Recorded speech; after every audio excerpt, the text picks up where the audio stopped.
A paz do Senhor para todos os irmãos, irmãs e ouvintes da palavra do Senhor. Graças a Deus por mais uma manhã. Vamos estar falando sobre o espírito de coragem. E queria nesta mensagem falar sobre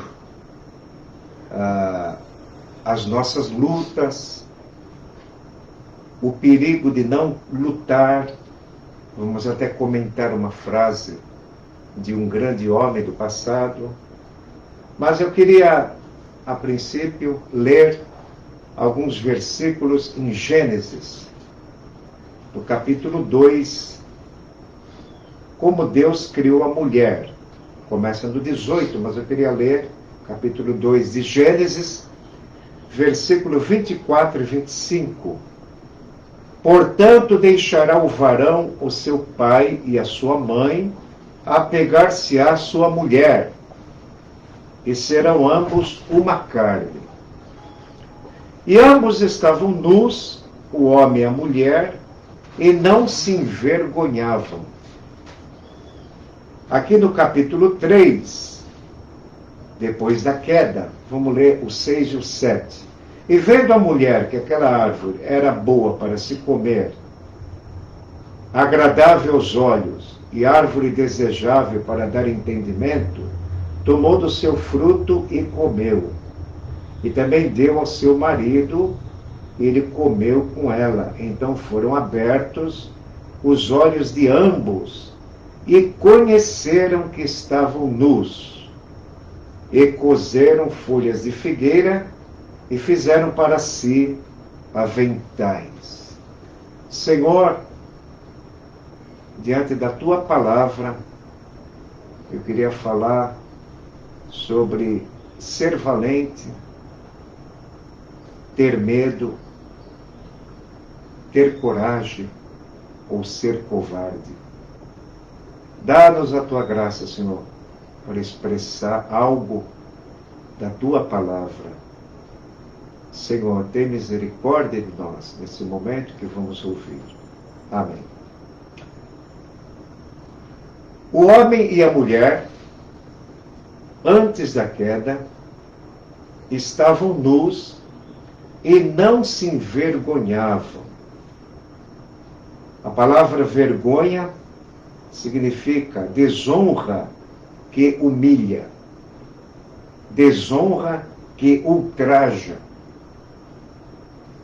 A pessoa nu perdeu a honra. Isso faz lembrar uma igreja do Novo Testamento. Na cidade de Laodiceia, esta igreja morna, com dois pensamentos. Jesus estava do lado de fora e batia na porta que queria entrar. E a reprimenda de Deus para esta igreja era: tu não sabes que tu és um desgraçado, miserável, pobre, cego e nu? Uma igreja que estava empobrecida espiritualmente, sem a graça de Deus, miserável porque não reconhecia a misericórdia de Deus, e estava sem vestes de salvação, estava nua. Ao pecar, aqui no versículo 7, capítulo 3 de Gênesis, verso 7, então foram abertos os olhos de ambos e conheceram que estavam nus. Então, ao pecar, veio a consciência. Acabou a inocência. O pecado torna o ser humano culpado. No livro de Naum, capítulo 1, verso 3, o profeta diz: ao culpado Deus não tem por inocente. O pecado traz culpa. E conheceram que estavam nus. Culpa. Sentiram medo. Adão se escondeu atrás das folhas da árvore. fizeram para si aventais para cobrir a nudez, mas a Bíblia fala da nudez espiritual, a nudez da alma. Lá em 2 Coríntios, no capítulo 5 e versículo 3, tem uma palavra muito séria para nós cristãos. Em 2 Coríntios, capítulo 5, verso 3. Por isso também gememos em nosso corpo, desejando ser revestido da nossa habitação, que é do céu.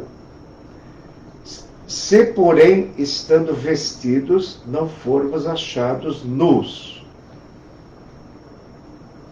Aqui essa passagem fala que o nosso corpo, nós gememos carregado com tristeza, enfermidade, é um corpo de humilhação, um corpo abatido. Então desejamos ter um novo corpo, se todavia estando vestidos e não formos achados nus. Quem já não ouviu falar em Rui Barbosa, o Águia de Aia? Rui Barbosa escreve: maior que a tristeza de não ter vencido é a vergonha de não ter lutado. Quero até repetir essa frase que me chamou a atenção. Maior que a tristeza de não ter vencido é a vergonha de não ter lutado.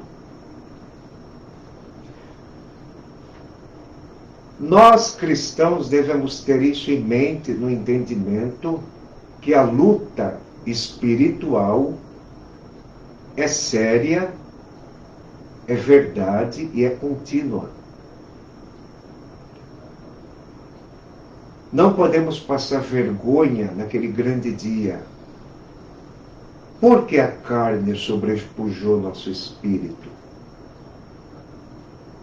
Por que não resolvemos logo esse problema da culpa?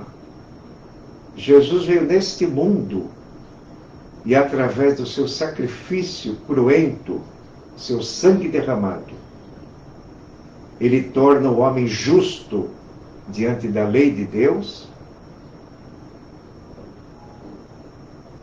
Ele dá uma nova natureza, nos regenera, através da nossa decisão, a conversão.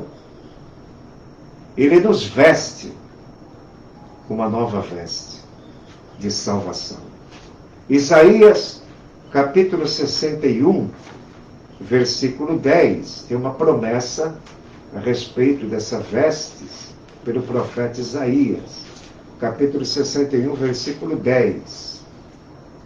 Regozijar-me-ei muito no Senhor, a minha alma se alegra no meu Deus, porque me vestiu de vestidos de salvação, me cobriu com manto de justiça, como noivo que se adorna com atavios, e como noiva que se enfeita com suas joias. Me alegrarei muito no Senhor, a minha alma se alegra, porque Deus me vestiu com vestidos de salvação. A Bíblia fala que devemos nos despir do velho homem com seus feitos e vestir um novo homem criado em verdadeira justiça e santidade. Ontem me alegrei no começo do culto, quando o nosso pastor Max deu início ao culto. Meu coração estava muito alegre. As primeiras palavras do irmão, pastor. Graças a Deus que estamos aqui seguindo a santidade. Após a salvação, temos que seguir a santidade. Santidade no pensar, no falar, no ouvir, no sentir e no agir. Somos falhos? Sim. Temos fraquezas? Sentimos. Mas devemos desejar constantemente o caminho da santidade. Quando Jesus disse para Tomé, que perguntou qual é o caminho, Jesus disse: eu sou o caminho. É o caminho da pureza, o caminho da verdade, o caminho da renúncia, o caminho da santidade. Então Deus nos vestiu com vestes de salvação. E se estamos vestidos e com os pés lavados, como tornaremos a sujar? Em Cantares de Salomão, no capítulo 5, versículo 3, tem essa palavra. Cantares de Salomão, no capítulo 5, versículo 3.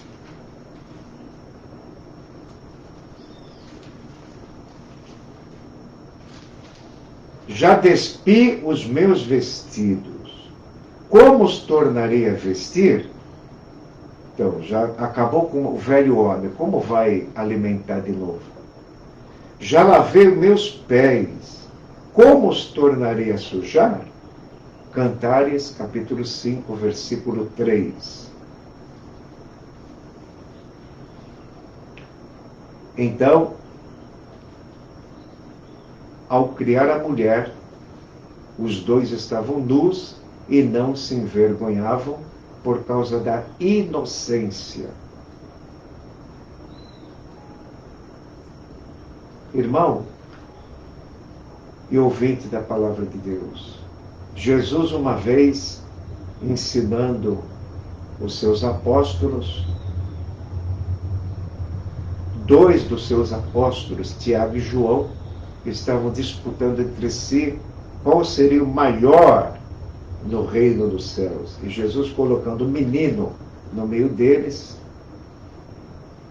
disse: se vocês não se converter com este menino, com esta criança, de maneira nenhuma entrarei no reino de Deus.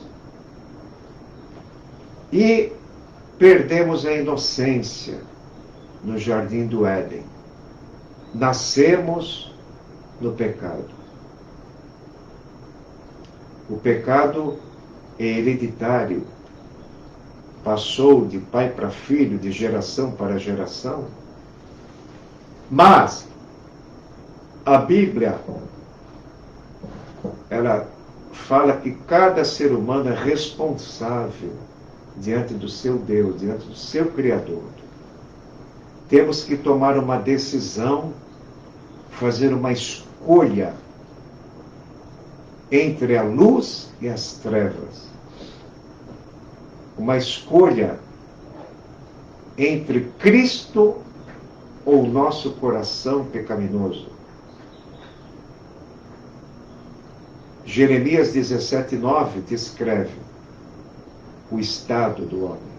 Enganoso é o coração do homem, mais perverso do que todas as coisas.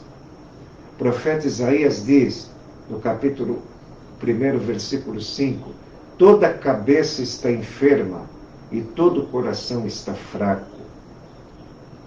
Desde a planta do pé até o alto da cabeça não há coisa sã no homem, senão chagas podres, inchaços, não amolecidas com óleo. Eclesiastes 9:8. Em todo tempo sejam alvos os teus vestidos, e nunca falte o óleo sobre a sua cabeça. Isaías diz, 1:5, toda a cabeça está enferma. Então o pecado deixou o homem doente espiritualmente. Mas Jesus veio para os doentes da alma. Quando ele foi convidado para o banquete de Mateus, ele comia com publicanos e pecadores, e os religiosos perguntaram para os discípulos: vosso mestre come com pecadores, com prostitutas, com esse homem é de Deus? Aí Jesus, conhecendo a hipocrisia deles, quem necessita de médico são os doentes, não quem está são. Eu não vim chamar os justos, porque não tinha, né? Eu vim chamar os pecadores ao arrependimento. Então, ao ouvir o Evangelho, nós descobrimos a nossa natureza pecaminosa, que estávamos nu diante de Deus. Ele nos vestiu com veste de salvação, como aconteceu no princípio, lá em Gênesis 3:21. E fez o Senhor Deus a Adão e sua mulher túnicas de peles e os vestiu. No versículo 7, então foram abertos os olhos de ambos e conheceram que estavam nus. E coseram folhas de figueira e fizeram para si aventais. Isso aqui também pode simbolizar a folha de figueira, a religião humana, que não cobre a nudez da alma. O homem está nu diante de Deus. Todas as coisas estão nuas e patentes aos olhos daquele com quem temos de tratar.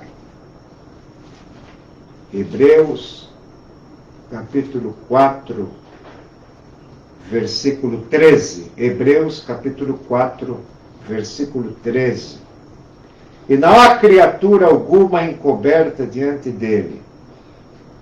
Antes todas as coisas estão nuas e patentes aos olhos daquele com quem temos de tratar. Sigmund Freud, o pai da psicanálise, disse uma frase diabólica: a Bíblia é um conto de fadas e não temos que prestar conta a ninguém. Olha como é que é o homem ímpio, o pai da psicanálise. Mas aqui na frase de Rui Barbosa, que eu repeti, maior que a tristeza de não ter vencido é a vergonha de não ter lutado. Então, irmãos, não lutar contra o pecado é uma vergonha. Não lutar contra o pecado é estar nu diante de Deus, mostrando as suas vergonhas. Então precisamos entender esse conflito, essa luta, e por isso Deus nos deu alimentação forte para o espírito, para a alma. Encontramos muita dificuldade em nossa devoção diária.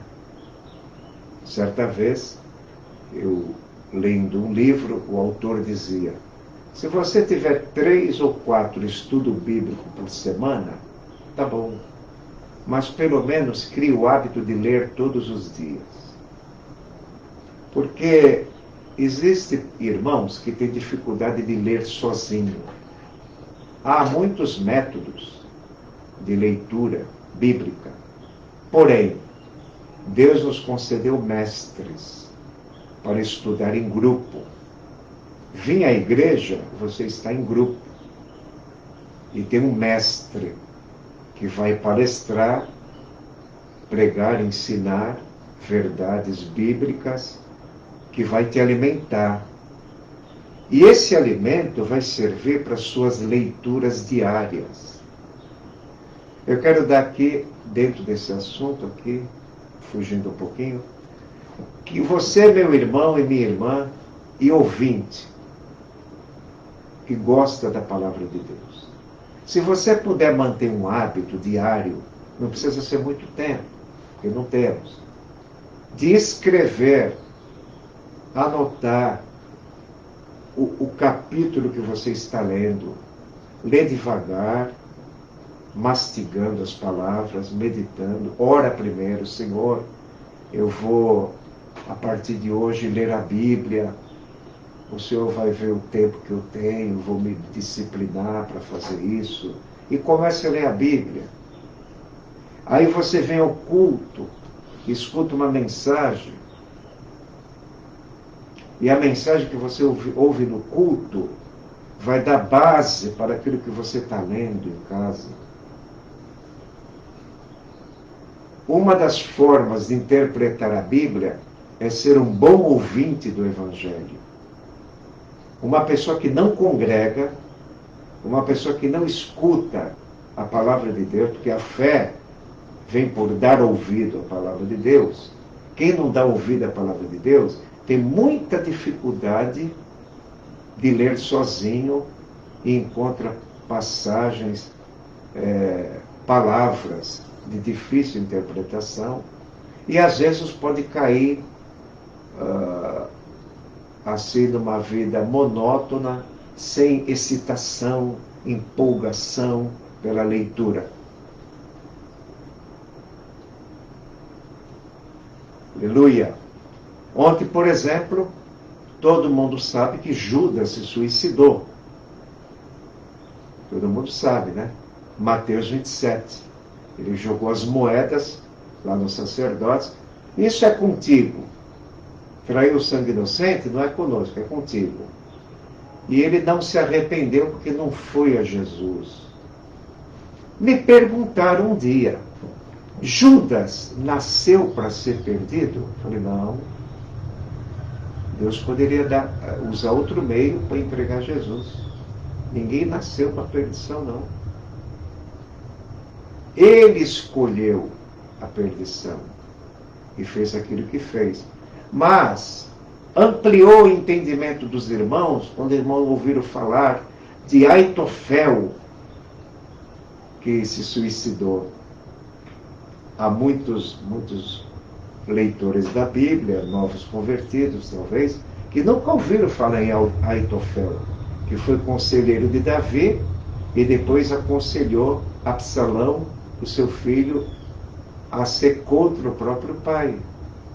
Abimeleque e outros exemplos bíblicos que se suicidaram.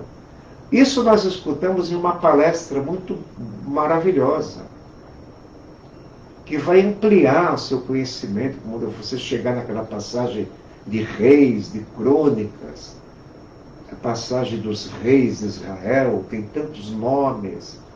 Então você, com muito cuidado, abre seu caderno e anota o nome do rei, onde é o capítulo, onde é o versículo. E quando você estiver em outro livro, por exemplo, você está lendo Reis, depois você está lendo Crônicas, vai repetir o mesmo rei em Crônicas. Você vai comparar Crônicas com Reis. Qual é o capítulo? Qual é o versículo? Isso, numa prática constante, a longo prazo, vai, em primeiro lugar,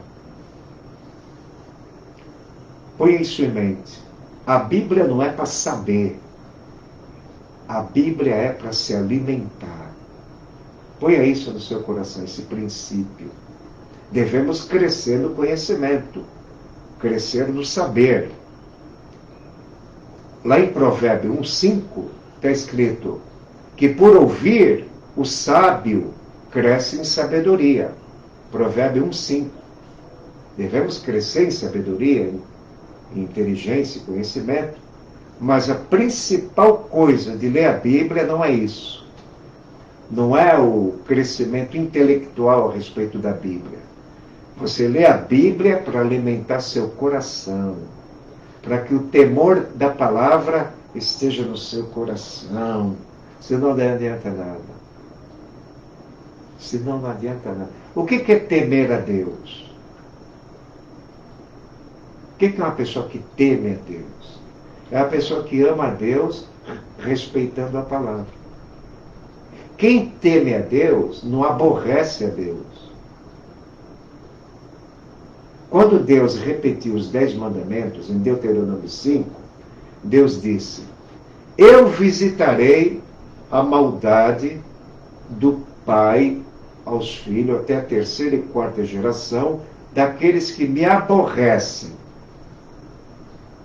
e faço misericórdia em milhares que me amam e guardam meus mandamentos. Veja bem, o que é temer a Deus?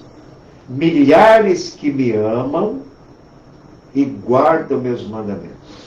Deuteronômio capítulo 5, versículo 9 e 10. Deuteronômio capítulo 5, versículo 9 e 10. Então existem aqueles que aborrecem a Deus, que são os rebeldes, os ímpios, e aqueles que amam a Deus, que guardam os seus mandamentos. Então, temer a Deus, o que é? É ter medo de Deus, que nem Adão que se escondeu? Não. Temer a Deus é amar a Deus respeitando o que está escrito. Então você teme o mandamento,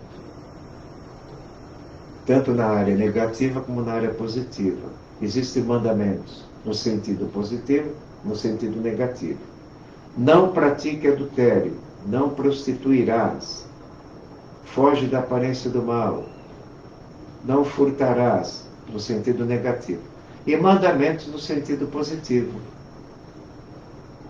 Ide pregar evangelho, fazei discípulos, congregai, louvai o Senhor, não abandone a nossa congregação. Mandamentos no sentido positivo. Então você que teme ao Senhor, você cumpre os mandamentos no sentido negativo, não faça isso, não faça aquilo, e no sentido positivo, faça isso e faça aquilo. Isso é temer a Deus. Então a Bíblia não é para saber, é para se alimentar das palavras, mastigando a palavra, que ela gera vida. Ela gera reverência ao Senhor. A palavra é tão viva, tão viva, tão viva, que está escrito em Deuteronômio 5:24. Hoje sei que Deus fala com o homem, e que o homem fica vivo. Aleluia!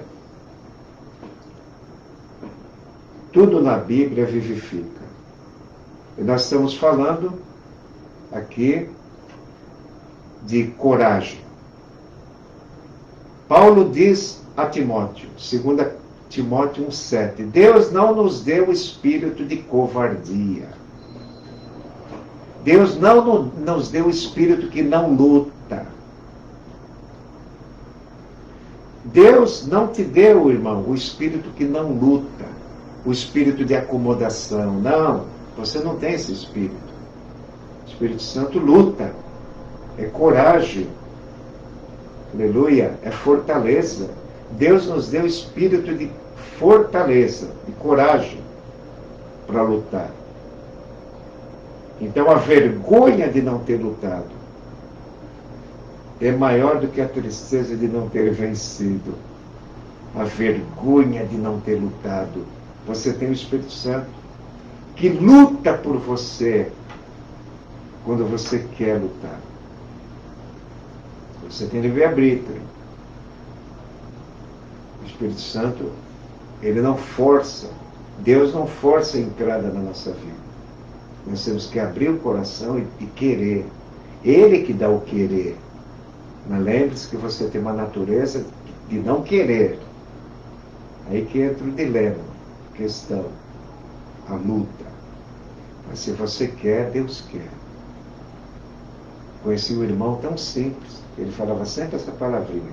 Se você quer, Deus quer. Se você não quer, Deus não quer. Se você quer, Deus ajuda. Se você não quer, como é que ele vai ajudar? Né? Ele nos ajuda contra o pecado, ele nos ajuda a lutar.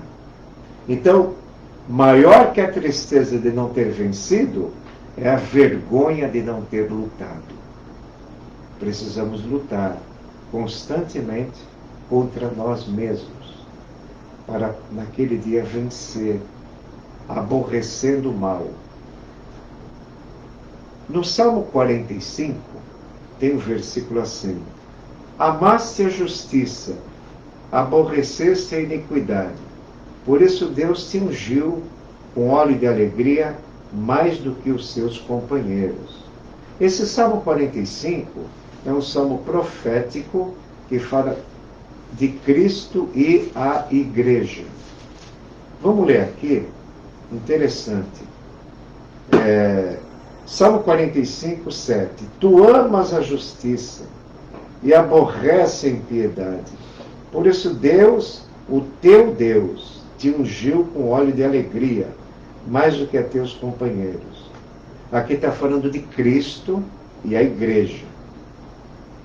Versículo 4. Cinge a tua espada à coxa, ó valente, e com a tua glória e a tua majestade, nesse teu resplendor, cavalga prosperamente, pela causa da verdade, da mansidão e da justiça, e a tua destra te ensinará coisas terríveis. Aqui um salmo profético muito bonito entre Cristo e a igreja, mas cada versículo toca o coração do crente. Devemos amar a justiça, amar tudo que é justo, amar a pureza, amar a santidade, ter prazer nas coisas de Deus, né? Ter prazer nas coisas de Deus. Escutei uma palavra que deu até medo, mas é uma grande verdade. Existe a vontade e a imaginação. Foi Billy Graham que disse, numa pregação. A vontade da alma e imaginação da alma. Geralmente, por nossa pecaminosidade, a imaginação sempre ganha. Quando você vê uma pessoa se desviando, a imaginação pecaminosa está vencendo a vontade de lutar. É aquilo que está em Romanos 7, 15. Quando quero fazer o bem, o mal está comigo. Não faço o bem que quero, mas o mal que não quero, eu faço. Eu não quero fazer isso, mas você faz. Eu quero jejuar, mas você não jejua. Toquei num ponto difícil, né? Eu quero ler a Bíblia todo dia, você não consegue. O que quero fazer não faço, mas o que não quero me iro. Quero me policiar o tempo todo, não consigo. Aí você chora, como certo pastor dizia. Você chora e ora e chora e ora e chora. E quem chora será consolado. Irmão, é um choro verdadeiro quando você quer lutar e vê que está difícil. Mas a vergonha de não ter lutado é pior. Vamos lutar. Lá em Apocalipse 21:8, ficarão de fora os covardes. Essa palavra tímido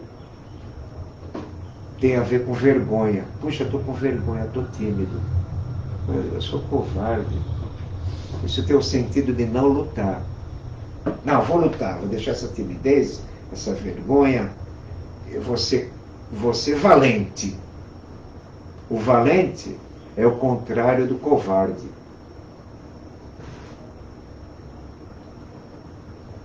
O valente, ser valente, pelejando por Jesus.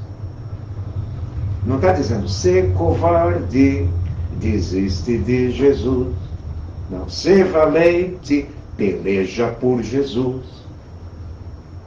Valentia, bravura da fé. Se o Marco Coelho, fazendo uma preleção, ficou com a cara de bravo. Aqueles homens bem sérios, bem bravo. Mocidade, se levante. Diga com raiva: eu sou da fé. eu sou vitorioso. Diga com raiva de Satanás, com raiva do pecado. É isso, valentia, ser valente, pelejando por Jesus. Aleluia! Mas Apocalipse 21:8, veja quem vai ficar fora do reino de Deus, porque não lutou. Está respirando? Lute. Agora não quer lutar. Vem o relaxamento, o comodismo, falta de fé. Mas quanto aos tímidos, que quer dizer covardes, e aos incrédulos, abomináveis, aos homicidas, aos fornicários, olha aí, prostituição, e aos feiticeiros, aqueles que são encantados por drogas, aos idólatras, e todos os mentirosos, a sua parte será no lago que arde com fogo e enxofre, que é a segunda morte. Aqui também está falando do corpo e da alma e espírito sendo lançado no inferno, que é a segunda morte, depois da ressurreição do corpo do ímpio para a condenação. Mas um versículo antes, Apocalipse 21:7, quem vencer herdará todas as coisas, e eu serei o seu Deus, e ele será meu filho. Irmão, eu queria que você meditasse numa palavrinha. Filho de Deus. Repita comigo. Filho de Deus. Filho de Deus. Lembre dessa palavra todos os dias. Ou de manhã, ou de tarde, ou de noite. Filho de Deus. Não pense em Jesus, só pense nessa palavra. Filho de Deus. O que eu quero dizer com isso? Que quem é filho de Deus não é derrotado.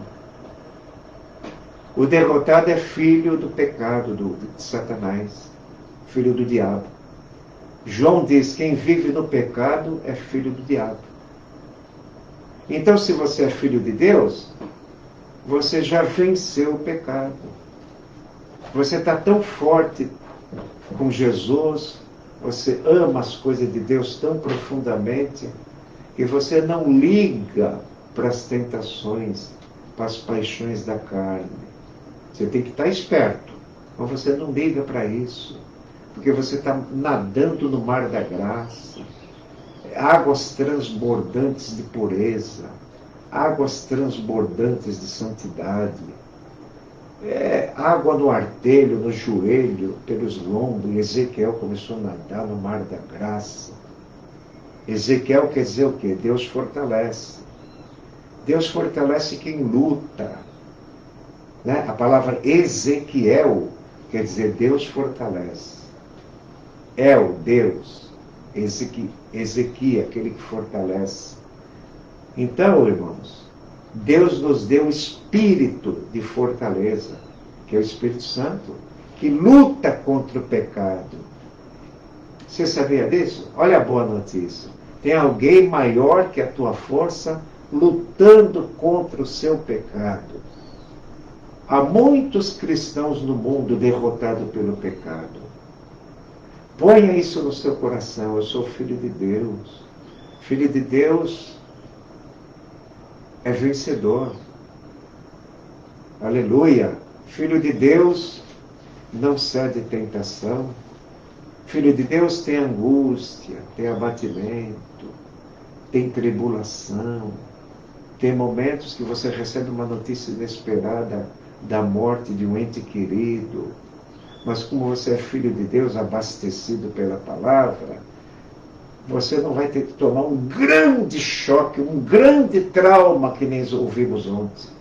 A sociedade está imersa em grandes traumas que nós, como crentes, temos que consolar.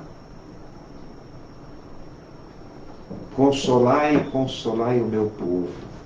Isaías 40, verso 1. Irmão, temos que consolar. Você vê as pessoas tristes no VLT, cabeça baixa.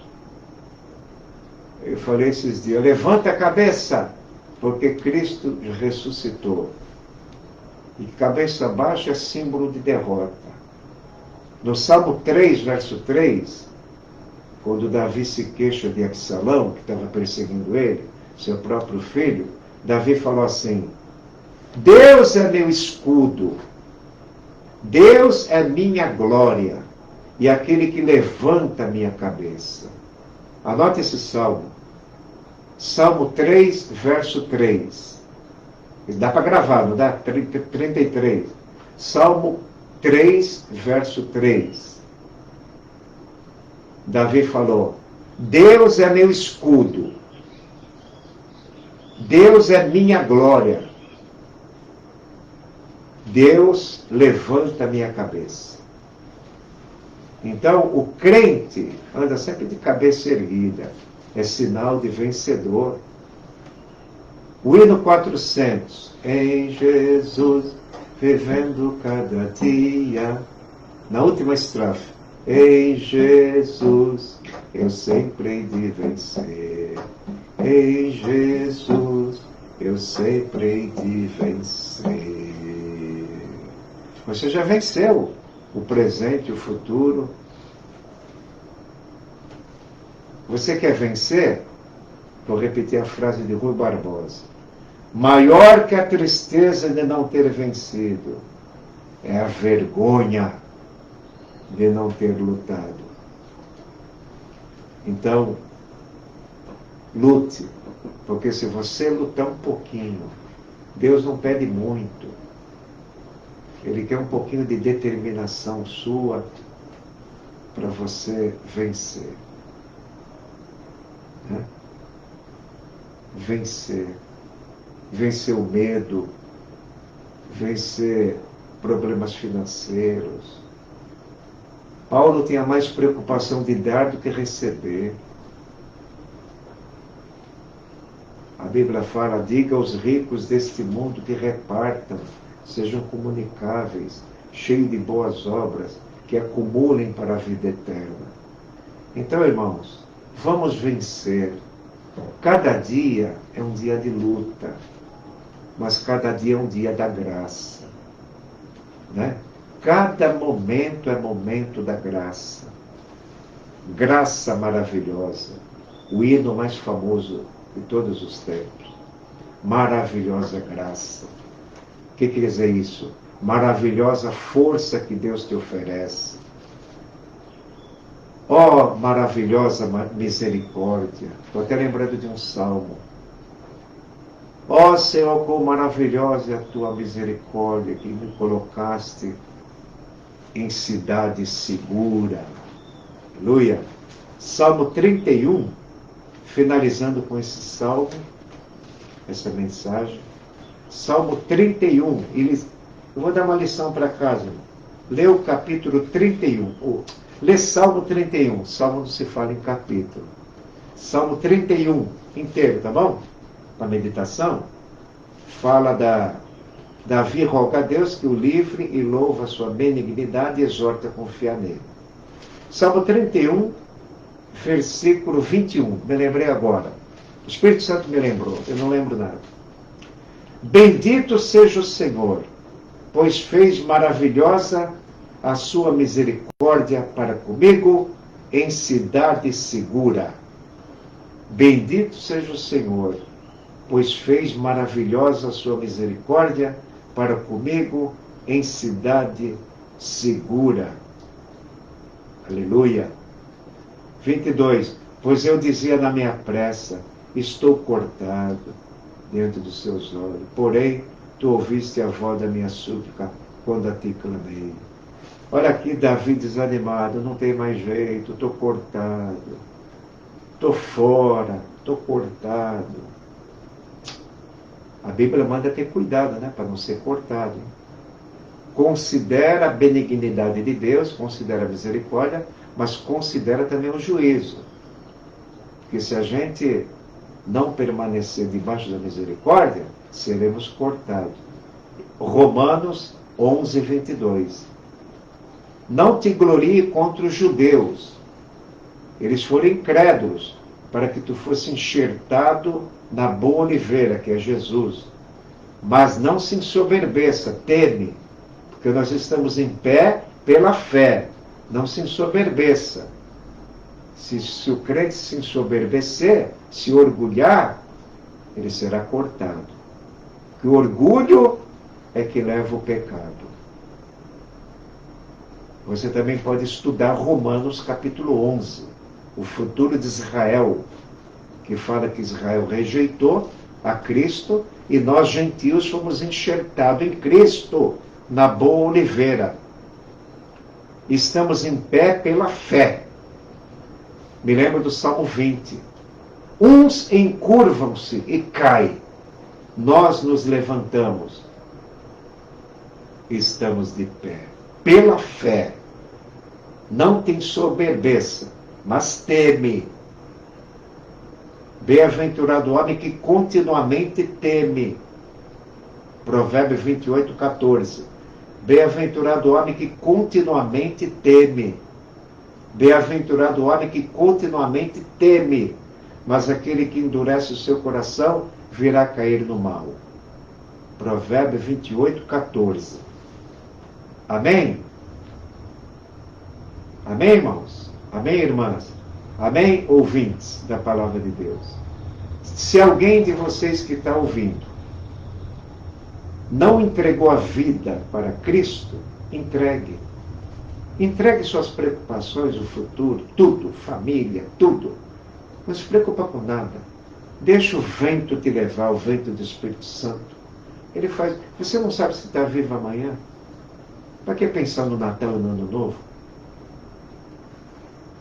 Entregue-se para Jesus. Né? Confia nele, descansa nele. Ele que cuida de nós. Amém? Entrega teu coração. Se você entregar o coração para Jesus, você vai amar a palavra de Deus. Se você não entregou o coração, não adianta. Vai ser tudo forçado, tudo sem prazer. Tudo... Não, entrega o coração. Filho meu, dá-me o teu coração. Deus pede nosso coração. E os teus olhos observam a minha palavra. Provérbio 23, 26. Filho meu, dá-me o teu coração. Senhor nosso Deus, o teu Espírito Santo é o Espírito de luta. É o Espírito de coragem, de fortaleza, de santidade. É o Espírito que nos sustenta, que nos alimenta. E quem vive segundo o Espírito, ceifará a vida eterna. Não nos permita, Senhor, plantar na carne, porque da carne colheremos corrupção. Tem misericórdia, Senhor, dos cristãos de todo esse Brasil, que possamos semear no Espírito, não na carne. Nos guarda da carne, em nome de Jesus. Nos guarda do mundo. Nos guarda de enganar nós mesmos. E que todos nós possamos estar do lado vencedor, ser bendito do Pai. Eu te peço, Pai, em nome de Jesus, ao ensinar essa palavra, pelo teu Espírito Santo. Amém.